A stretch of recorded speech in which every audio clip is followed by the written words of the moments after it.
Dore ikibanza ariko kutagira amafaranga ni igihombo we. Iki kibanza gifite ubuso bwa 678 muri zoningi ya R1 kuri uyu muhanda mwiza, kikabamo na robine mo indani mu kibanza. Ikibanza ngira ngo murakibona ko kiri ku muhanda munini. Kuva kuri kaburimbo muri centre ya Biryogo ku isoko ugera ku iki kibanza ugenda n'amaguru ni iminota nibura hagati y'iminota 7 n'10, ugenda na moto ni iminota 4 cyangwa 3, hagati y'3 cyangwa 4 ubugeze ku iki kibanza.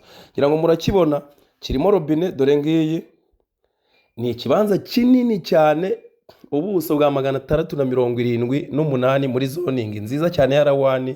Amazi n'umuriro murabona ko ari ku kibanza, no guhera hano ukamanuka ukagera neza kuri kiriya gipangu cy'amatafari ya rukarakara, ukagaruka hano ku muhanda ukagenda ukagera hariya nanone kuri kiriya gipangu cy'amatafari ya rukarakara.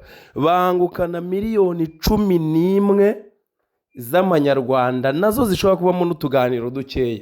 Ubundi witwarira iki kibanza, uyu muntu yifitiye ikibazo gituma agurisha kino kibanza nko muri Cyamunara. Ngira ngo murakibona uko kimeze, kibanza cyiza kirambitse, kiri ahantu heza mu baturanyi, amazi n'umuriro by'akarusho cy'ubwacyo kifitemo amazi.